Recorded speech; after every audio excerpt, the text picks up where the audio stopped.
Ngā iwi o te motu, tēnā koutou. Welcome to this very special edition of Blues TV where we are going live. We'll have a series of these over the course of the 2019 season, but this is the first one and it is exciting because kickoff is just around the corner. In 9 days' time, the Blues will start their campaign at Eden Park Saturday, February 16 against the Crusaders, where they aim to rise up and make some big waves here in season 2019. We are really excited to have you all because this show is about the fans. We are taking you and putting you right in Blues HQ where you get it direct from the coaches and the players this season. So without further ado, we've got a couple of key individuals on the playing ground that will be joining us very shortly. Dalton Papali'i and new co-captain Tuipulotu will start us off. But to kick things off on this show, we go to the Brains Trust with new forwards coach Tom Coventry. Tom, thank you very much for joining us here on Blues TV. It's a pleasure.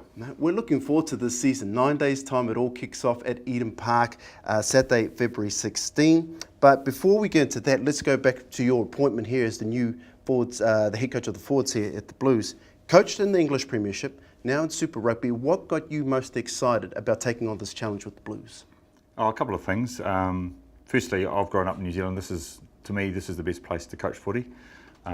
It's what I know. I've been around this game for a long time. Experiences in the Northern Hemisphere are valuable, but I think this is where the best athletes are, best competition in the world. And we've got a club here that is excited about the future, and it's a good timing for me and also for the club.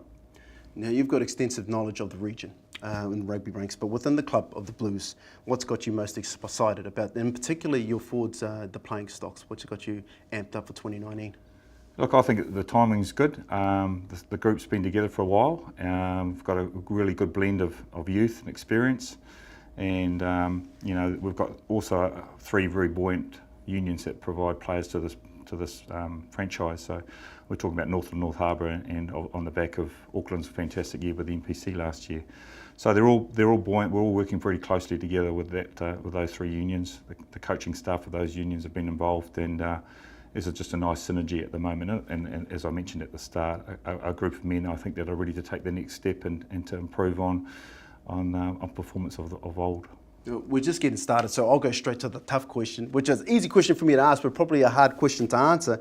That secret ingredient. What's going to be that measurement or that special something in 2019 that's going to end up being a successful season for the Blues? Look, I'm pretty old-fashioned. I think hard work's the key. I like for the public to watch our performances and see that we're actually working hard for each other. I don't think there's any fooling the New Zealand rugby public. They're a pretty clever bunch. They know when the rugby team's working hard and they're up for each other. They're leaving something on the field. They'd like to see dominance, obviously, and winning results. But I think, considering where we're at, we just need to insist that we continue to work hard. That what we do leave on the field is obvious to everyone, and that we start to show some dominance in particular areas. In my area, obviously, as a forward coach, we want to be dominant in the set pieces, but also pretty clever of how we get up off the ground and work hard for each other at the breakdown and clearing rucks, etc.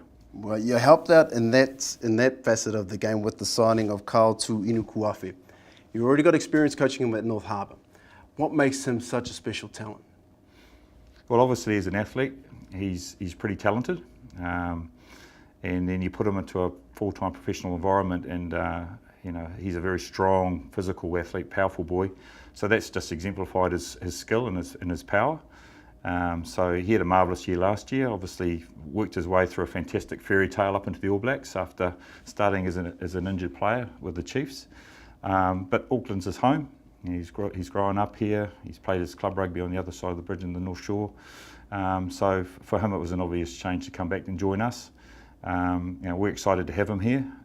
We'd like to, hopefully we can build on his scrummaging ability with the Blues, and he needs to obviously consolidate his performance for us and then back into the All Blacks, hopefully at the end of the year for the World Cup. From that power to the skill of a player like Akira Ioane, who's one of the most talked about rugby players here in New Zealand. In 2019, what kind of impact are you hoping for and expecting from him in the Blues jersey? We'd like a big impact from Aki. I think he's had a marvellous, once again, he had a huge amount to play with the Auckland side that won the NPC. Fantastic off the back of the scrum. The best line breaker in the competition, loose forward in the world. So he brings a strong skill set in those two areas. So we'd like him to be using that skill set and obviously doing a little bit more of it for us, but also working on the aspects of the game that are going to take him to the next level and make him a consistent performer at the next level. So for him, we're looking to get him off the back of the scrum, use him a little bit differently, possibly in the middle of the field a little bit more, and just grow on some of his skill set that he also brings. It's exciting times for Aki because we'd all like to see him a dominant feature in our forward pack. Oh, it's exciting times for the Blues when you have a look at all those assets you've got up front. So we're looking forward to it all coming together in 9 days' time when you guys kick off the campaign at Eden Park. Looking forward to it. Yeah, so am I. Look, we're looking forward to getting a big crowd along on the first day with the Crusaders, and hopefully that they get in behind us, and I'm sure they will. And that we'll see a performance from our boys that do them proud. Yeah, looking forward to seeing them get to work. Yep, no problem. Tom Coventry, new forwards coach for the Blues, and we're going to go very shortly to a player we haven't spoken about just yet, but he's one of the rising stars of New Zealand rugby, and we'll see him in his wears when he wears the Blues jersey this season, looking to make a massive impact himself. That's Dalton Papali'i.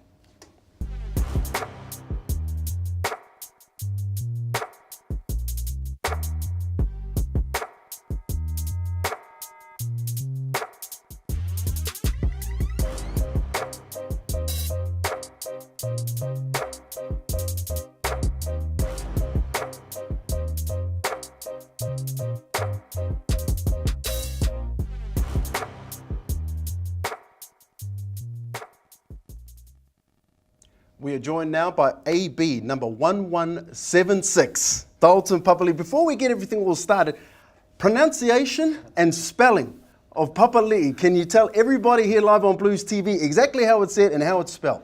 Oh, Granddad came over from the islands.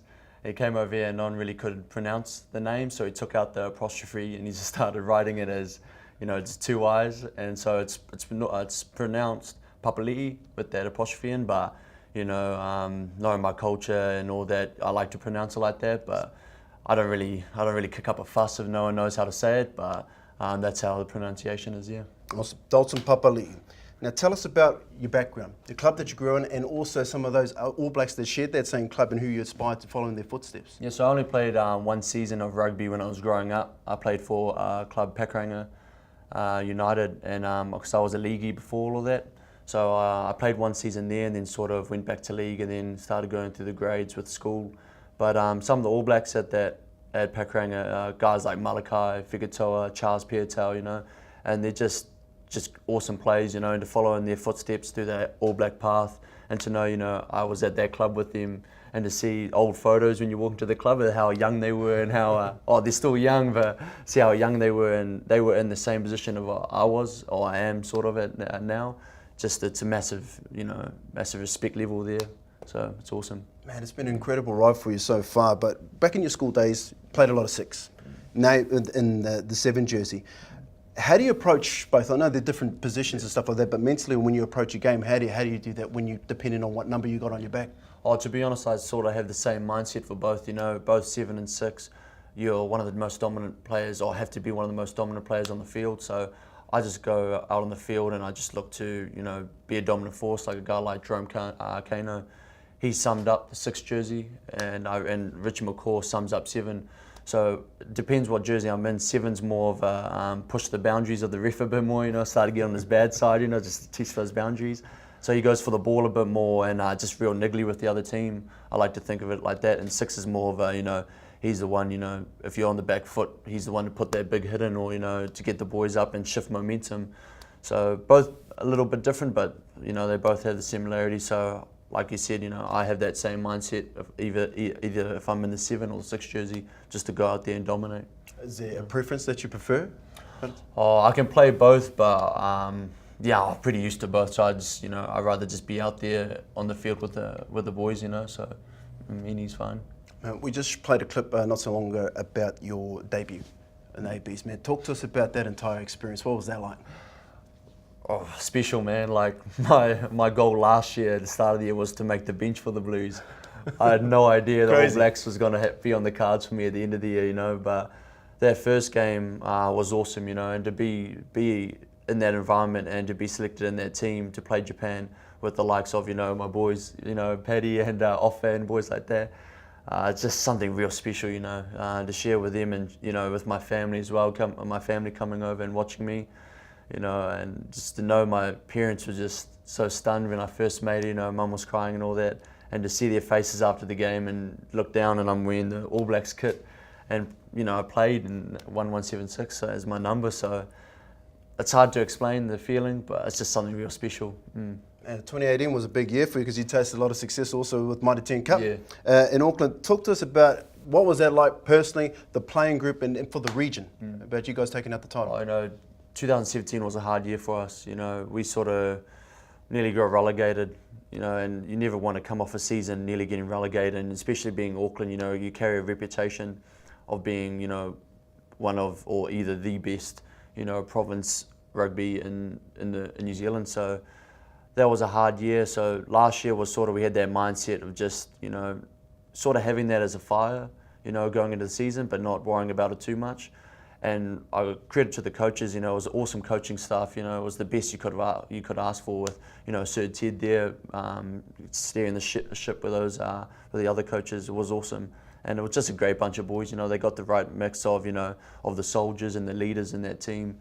And it was just, the team culture was awesome on and off field, you know, boys played for each other, and one of the best environments I've ever been in. Well, all attention now shifts to the Blues in 2019. We're only 9 days away before you guys kick that campaign, and it looks as though that pre-season has been epic for the Blues. What has you, within the playing group, when you see them turn up to training every day, what gets you excited that you guys can make some noise in 2019? Probably come off the back of last year's performance, you know. We didn't do too well, and just to know that people look at us as the underdogs, I sort of love that sort of, you know, mindset and attitude and how people think of us, you know, now. And so we can make a real shockwave throughout the competition, and that's always the best feeling, you know. Like I said, for Auckland, you know, people were writing us off at the start of the season, but we came in and blew everyone away. I sort of want to try bring that, you know, that energy and same vibe into the Blues, and sort of just kickstart the year off with a win, and, you know, and just ride the wave, you know, blue wave.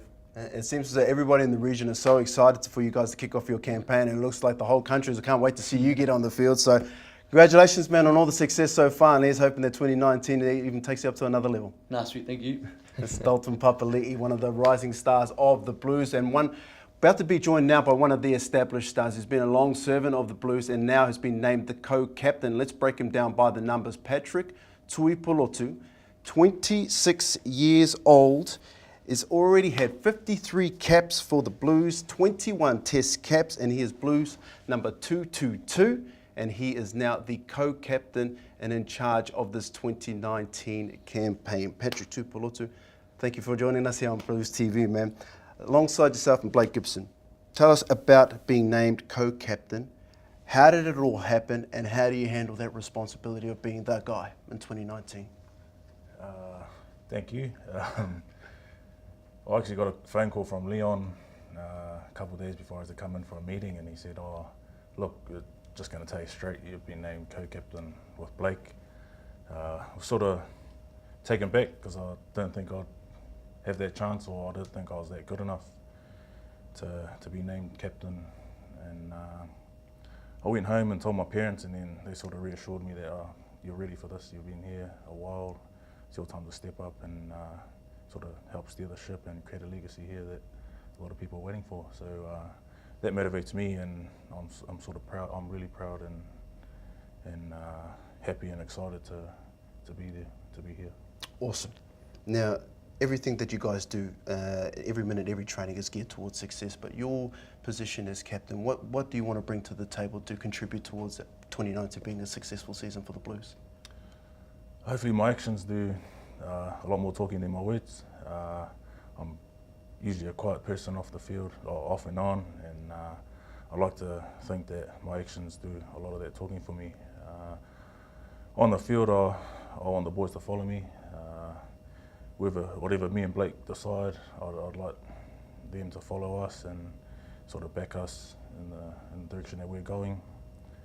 I think with a new coaching group and a lot of young guys coming through, I think we have the goods to do it. A lot of confidence and excitement among our group, and I'm just really excited for that. You've been with the Blues since 2014. So, over the course of half a decade now, what gets you excited and what's impressed you the most about this 2019 squad? When I came back from my All Blacks break, I was quite impressed with the fitness levels of everyone. I definitely could see it in our hitter against the Chiefs. A lot of the Chiefs boys are in the third quarter. I think they're struggling, and our boys are just, they kept going, and I think that really impressed me. I also think the work rate of our coaching staff off the field to provide us with a lot of the game plan and material that we need on the field, on the training paddock, I think it's pretty impressive as well. So those two things combined, I think it's going to steer us well. It's an interesting point you bring up with the coaching staff. So Tano Munga's still here, but you've got a new coaching staff that are in charge of the day-to-days with the team. What's changed? And again, what I guess from that aspect of you being a senior leader of the team and working directly with the coaching staff gives you confidence that things are going in the right direction prior to season starting? Like Tom said before, I think he believes in hard work, and I think that's a big pillar of what rugby players do. I think alongside that, you've got to be smart with how you're working hard, and I think we've done that this pre-season. I can see that as soon as I walk in these doors at the Blues HQ. You can see everyone's really willing to work, and I love that. What drives me, I think, I love trying to prove people wrong, and I think us as a squad, if you look at past performances and what other people say, I think that motivates a lot of us as a group to prove people wrong, and there's no better feeling than walking off that field and knowing that you've made that point. Well, Blue here at Blues TV, this is the opportunity to bring the fans right into Blues HQ. So from the co-captain's perspective, what can the Blues fans out there all around the world expect from your guys' team in 2019? I think we've always been an exciting team, but I think this year will be an exciting team for 80 plus minutes, and that's something I look forward to being a part of, and something I look forward to for the fans to be a part of. So Blues 2019, it's going to be a show. Man, congratulations, we're all looking forward to it on being named co-captain, and it is showtime. 9 days, Eden Park, where the Blues start off their campaign against the Crusaders. Patrick Tuipulotu, thank you very much for joining us here on Blues TV, man, and all the best for what's going to be an exciting ride this season. Thank you. All right, so this is your opportunity to be a part of the action. Make sure that we see you at Eden Park next Saturday, Feb 16, when they take on the Crusaders and start off this wild ride with the aim to rise up in 2019. But for everything that you need, make sure to follow all the social media outlets of the Blues, and we will see you in a couple of Saturdays' time at Eden Park.